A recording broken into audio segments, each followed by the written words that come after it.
mianatra eo a-tongotry Jesosy isan'andro.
Miarabantsika tsirairay avindray tratra ity alahady fa 7 ny volana Jona ity tonga amin'ny lesona fa 13 hatrantsika amin'ny lesona an'io dia alohan'izany dia ivavaka sika aloha.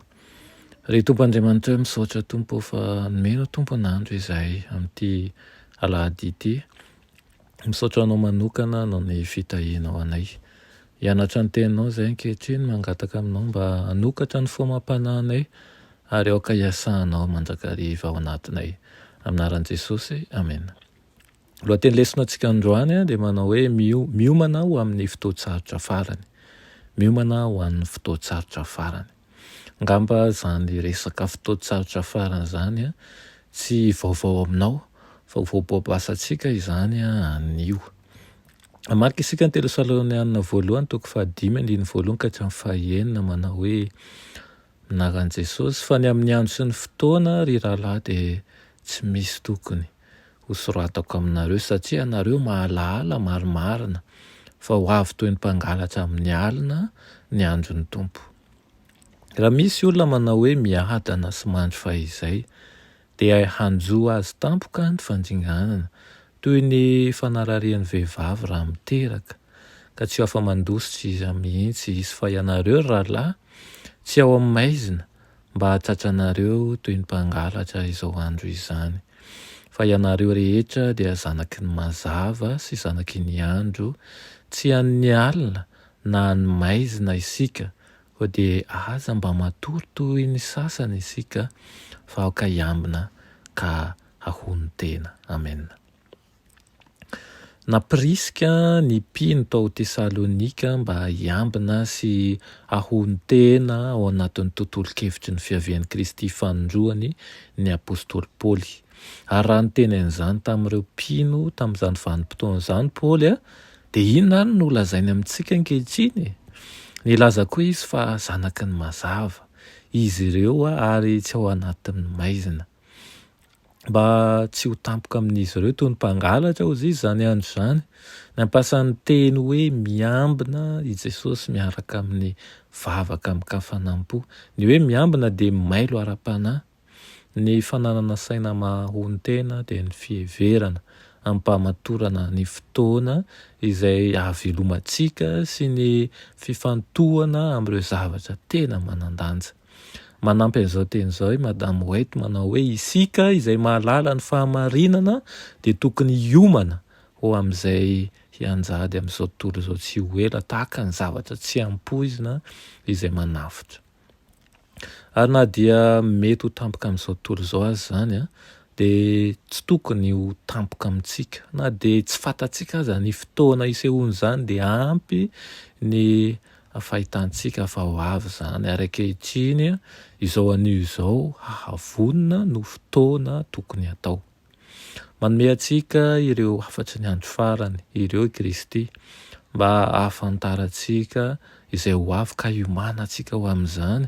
Ny faminanian'i Daniela sy ny Apokalipsy miaraka amin'ireo fanomezam-pahasoava amin'ny faminaniana moderna dia manome tompo-maso antsika ny amin'izay anjo an'ity izao tontolo izao ity. milaza mialoha ny tantarany famonjena ny teny faminanian'Andriamanitra ary ny bokyny Daniela dia manome pirofo mahery vaika sy mitombina ny mahazo itokiana an'Andriamanitra.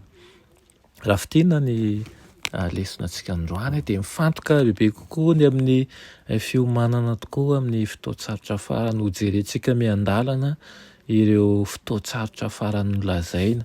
Fahitantsika tamin'ny lesona teo aloha ihany koa ny voalazan'ny Apokalipsy, ny voalazan'ny Daniela ny amin'ireo fotoatsarotra fotoamahory iseo.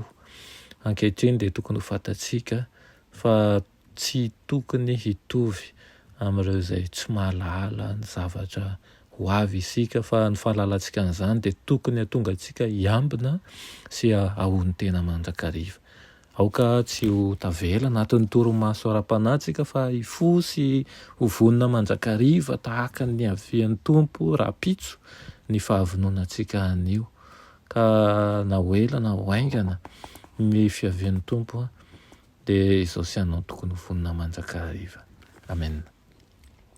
Iray masina tsara indrindra misaotra anao ny amin'izany lesona nomenao anay io izany. Mangataka aminao zahay mba ampitoetra ny tenao ponay ary koa nitikitika ny sainay fa tokony ho vonona mandrakariva izahay ny amin'izany fotoatsarotra farany izany. Ny anangatanay dia ny ampijoro anay mandrakariva, ka raha ho avy izany dia tsy hangozohozo izay fa ny finoanay eo aminao dia efa mifototra tsara eo aminao mandrakariva. Mangataka izay amin'ity andro anio ity ny amin'ny ray rehetra manerana an'izao tontolo izao, mba ho tahinao manokana izy amin'ny ady izay ataony eo amin'ny tokantrano, ny ady izay ataony eny amin'ny fiarahamonina, ny ady izay ataony eny anivon'ny ankohonana sy ny fiangonana eny, mba ho ray mitondra ny ankohonany eo amin'ny Jesosy, eo aminao Jesosy Kristy tokoa ny izy, ka omeo ny hery rehetra na ara-bata na ara-tsaina ara-panahy mba ahafahany manao an'izany adidy izany.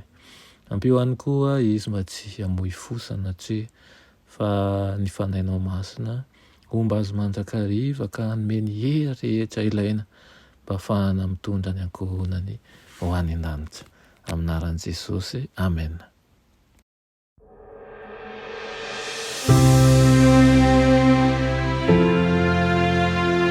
Mianatra eo an-tongotry Jesosy isan'andro.